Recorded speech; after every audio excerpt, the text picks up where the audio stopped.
Hello, and welcome to another episode of Breaking It Down with Blythe. Today, I am joined by my good friend Jay Bailey, who is the CEO of the Russell Innovation Center for Entrepreneurs.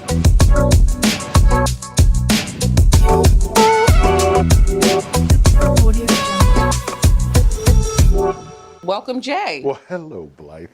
Hi, Blythe.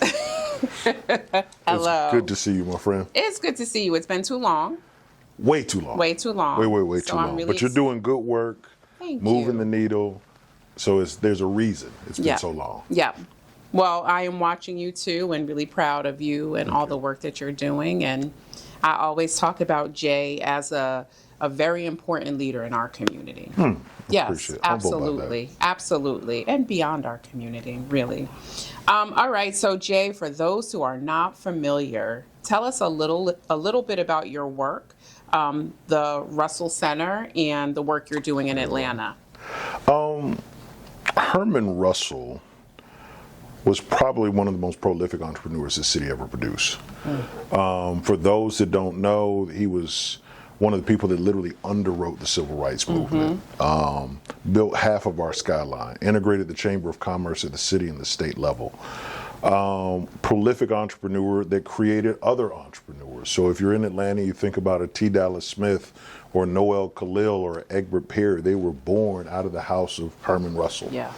And so, although I had promised my wife or soon-to-be wife that I'd never get another job again, when the opportunity came along where I was asked to consider building something to honor the legacy of Herman Russell, I had to say yes. Yeah. So in 2018, we started. We started with a gutted out building with dust and dirt and roaches and rats. But today we sit as the largest center in the world dedicated to growing, scaling, and developing black businesses. Over 73,000 square feet. We support 600 entrepreneurs full time. Wow. We touch about 10,000 annually. And our entrepreneurs generate close to $600 million of new economic impact in the city every year. And we're just getting started. And so we're deeply rooted in community, culture, and covenant before we even start talking about curriculum. Because we wanted to create a safe space for our entrepreneurs to fail and fly. We wanted to create a space where they could see value in their own reflection, but most importantly, have a place where their ideas mattered and they could be vulnerable enough to learn. And so we created that, and we continue to try to build with community first.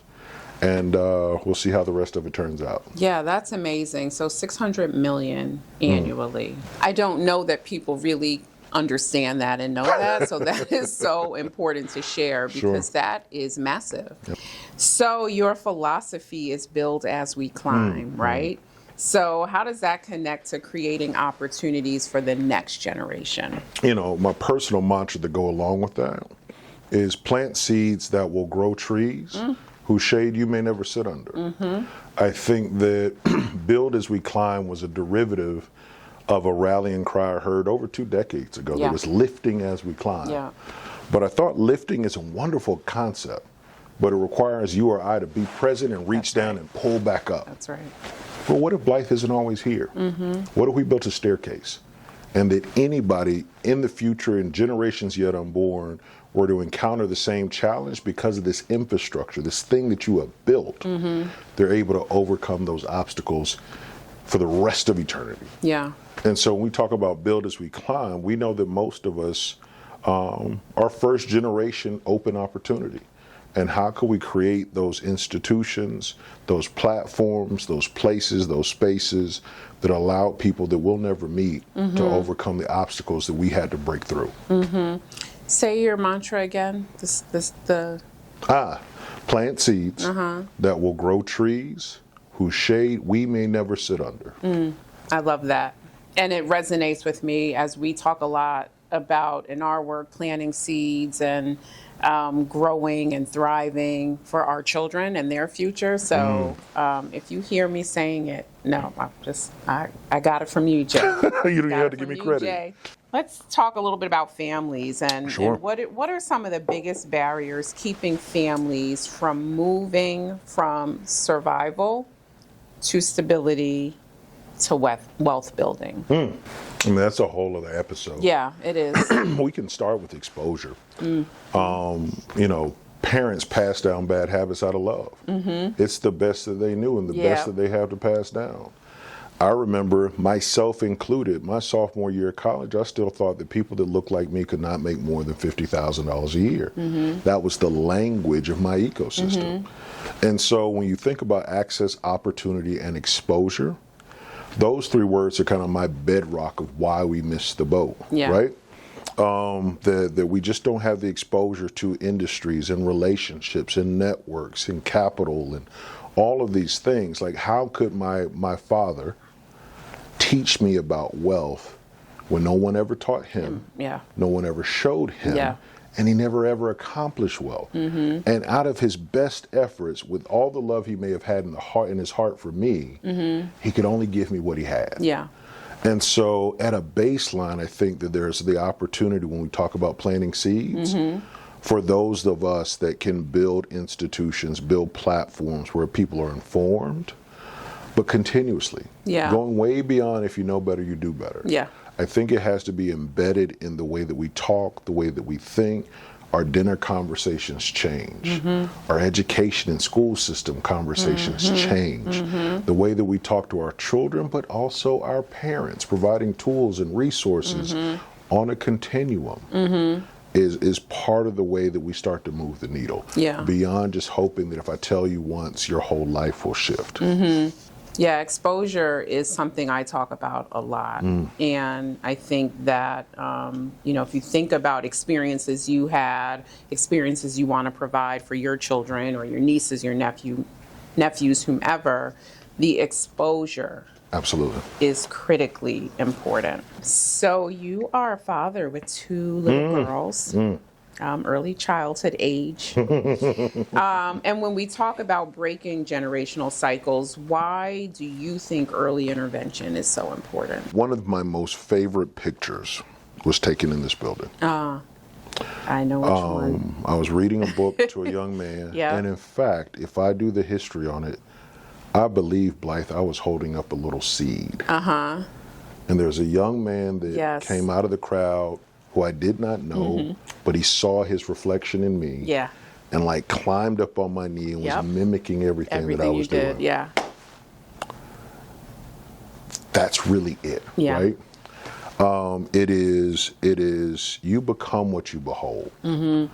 And I think that when you talk about youth, when you talk about opportunity, that I didn't understand legacy until I held my first daughter in my hands.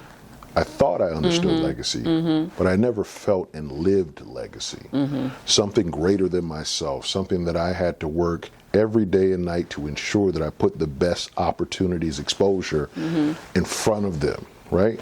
So to have two young children where I now have to embody it every day, in every action, in every response, with the patience, with the love, with the caring, to know that whatever I do right now, and here's the biggest part that I had to understand, the things that I do now could impact 7 generations yet unborn. The way that I treat and raise my daughters will bubble over into the way that they treat their children, and maybe the way that they treat their children. It's critical. I mean, in those early years, the science dictates in that 1 through 5 space is where you develop almost all of who you'll become. And if we don't start feeding good stuff into those 3-year-olds, those 5-year-olds, that's before I had kids. That's why I used to love coming over here and reading to kids. Because not only did I feel that I was putting good energy into this next generation, I was being fed too. And so no, it's critical. I don't think we even need to have a conversation about it. It is absolutely non-negotiable that if we want to see the future that we dream of, that we pray about, it has to start with what we pour into early childhood education. I thank you for that, and I remember that picture. I love that picture. It was a beautiful picture, and it's making me think of where that young child is today in elementary school at this point.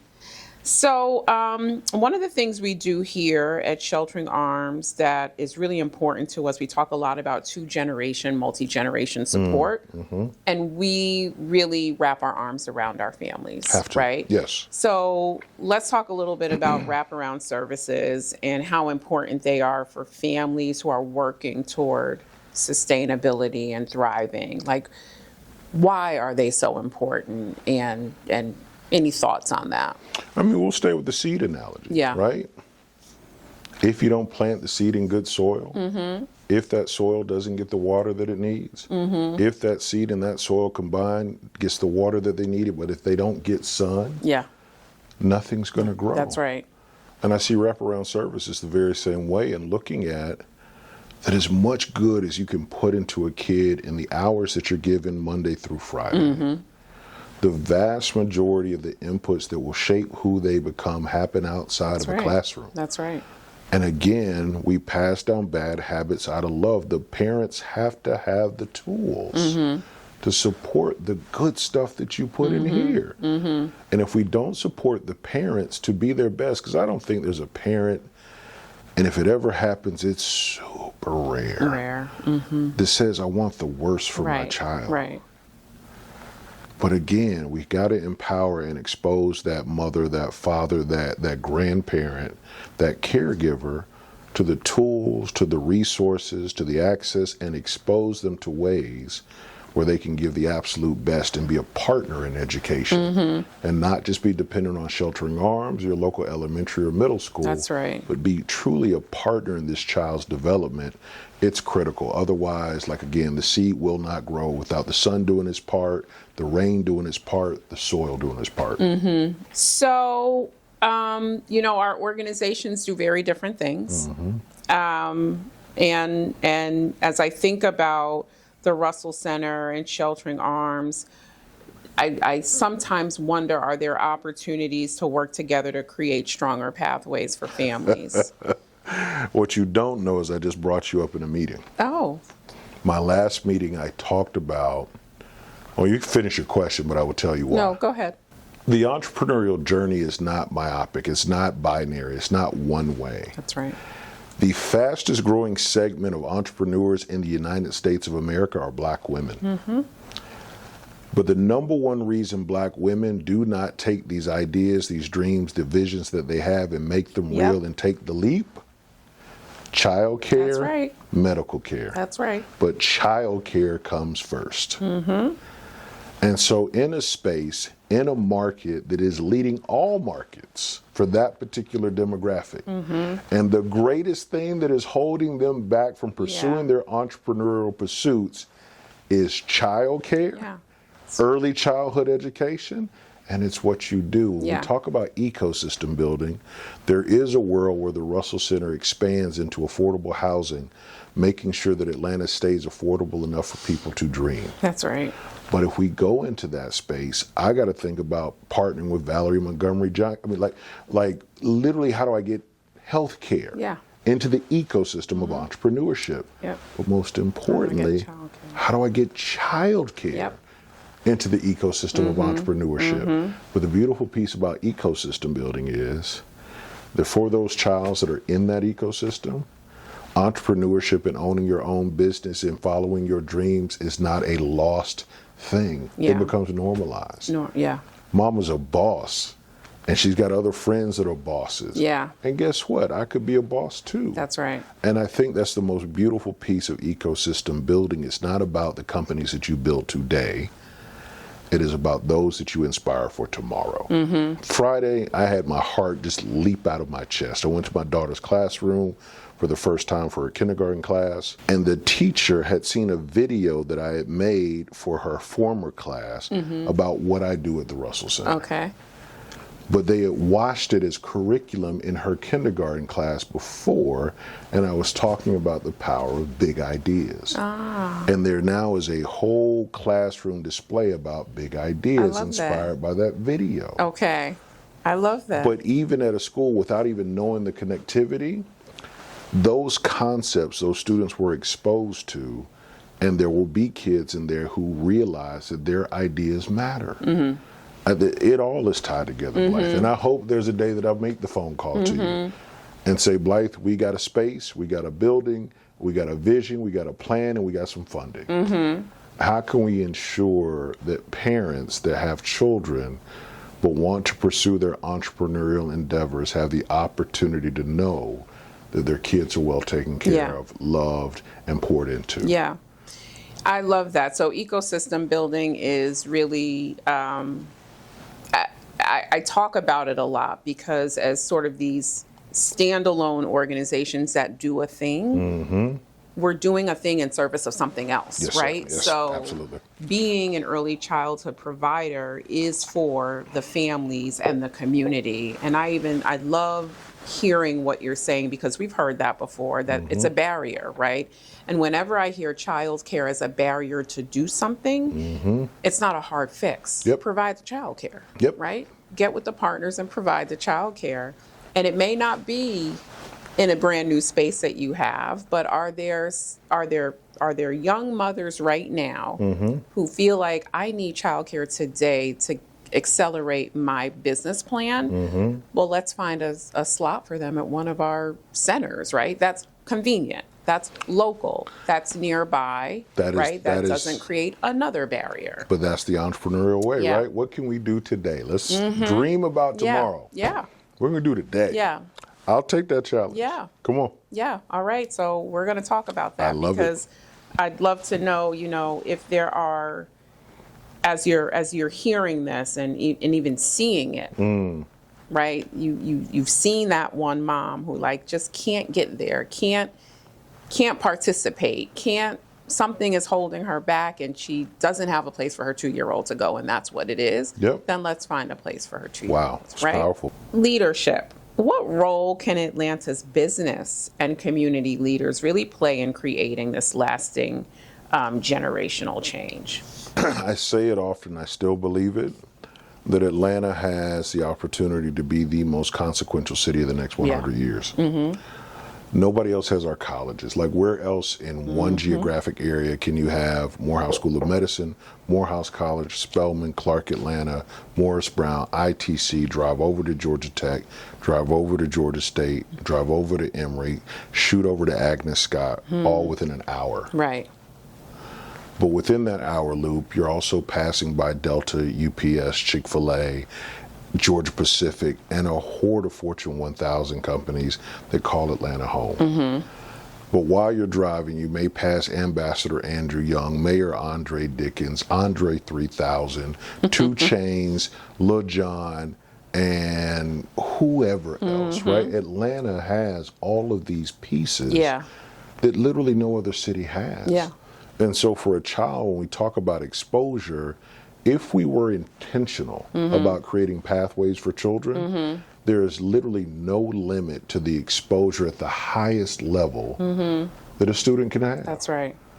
When my daughter was 2 years old, somebody in the room, LT, that's sitting in the corner right now, she had the most beautiful, sparkly Spelman jacket that one could ever buy. But if you ask my 5-year-old, who's now 5, where's she going to school? She's saying, I'm going to Spelman. I love it. Why? Because early on, she was introduced to excellence, right? That's right. And it became normalized for her. And then if you're starting to talk about industry, she knows doctors that look like her, and lawyers that look like her, and accountants that look like her, CEOs that look like her in Atlanta. And I do not take for granted in other marketplaces that would not be the case. That's right. That's right. She knows that she can become anything she wants to become. That's special about this city, and I don't want to take it for granted. It is. And I think that if we got intentional about creating pathways and really started focusing on what I consider aspiration-based learning, where we understand what a kid is really interested in, and education then focuses on making sure that kid is exposed to those deep interests. They want to be a marine biologist? Well, the aquarium is right there. I say that if we got intentional about, from early childhood education and all the way through creating pathways for students to dream, but have those dreams connected to the things that made those dreams real, we could really win. We Yeah. could really win big.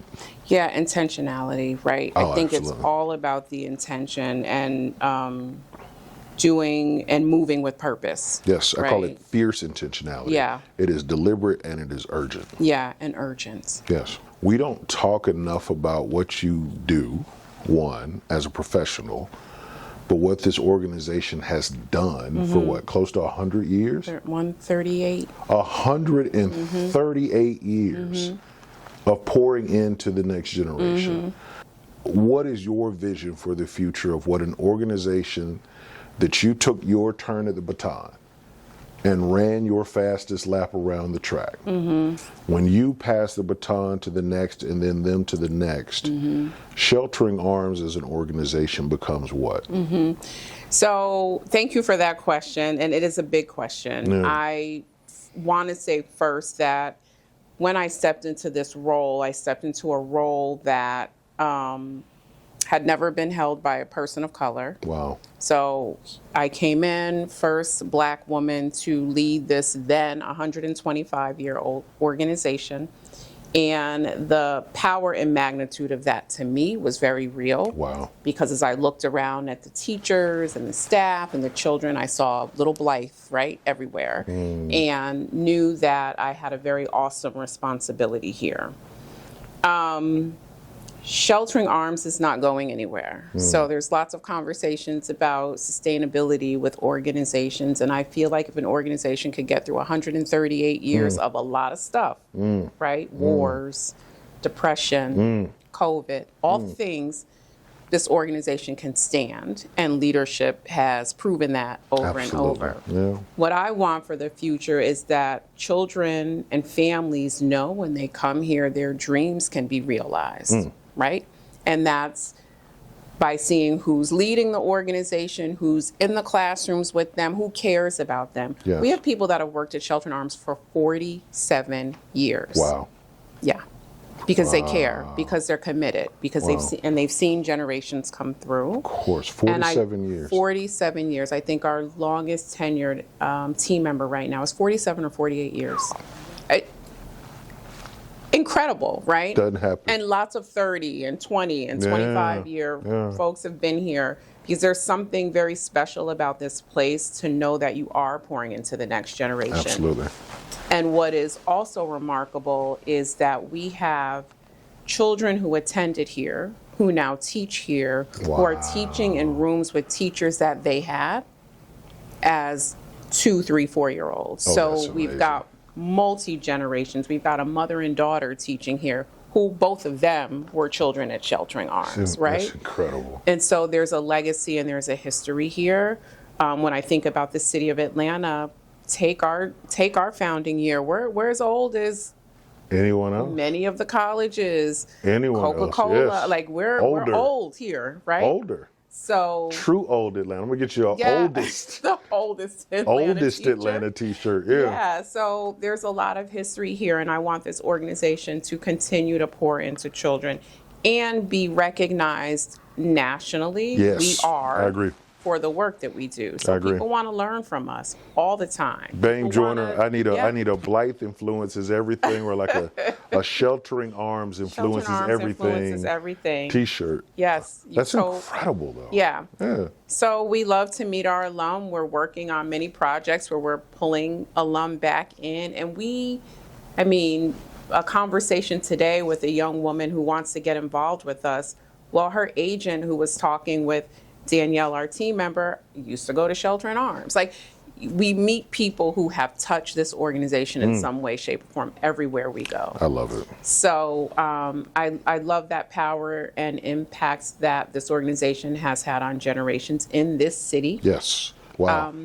Love Sheltering Arms and love the work we do. And it will be here for many years after us. Here's right? to 138 more. Well, thank you, Jay, for Yes. joining me today. It was an honor and privilege to talk to you. I always learn something too when I listen to you. Same And here. That's why I'm here.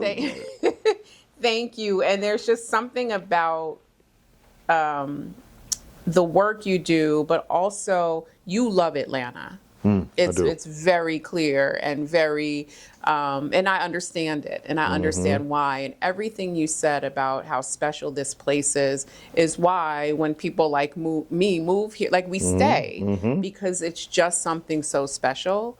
And I always say when I came to Atlanta, I felt like Atlanta embraced me in such a wonderful and positive way, early and fast and quick, and I had exposure. Well, we When I received the got gift. here, and thank you. We received the gift. I think that Atlanta, when we're fortunate to have young men and women that travel from New York or Brooklyn to go to Spelman College, to become a Morehouse man, Yeah. to become a hell of an engineer at Georgia Tech, Yeah. to become a part of the Black Ring Mafia at Agnes Scott.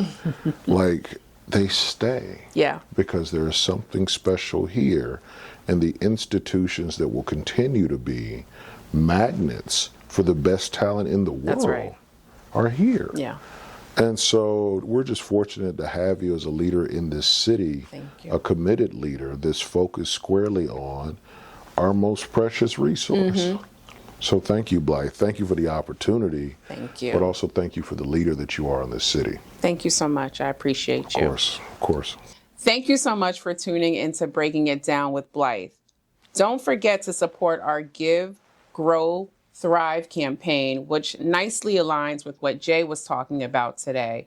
We're pouring into the future. Visit shelteringarmsforkids.com to donate.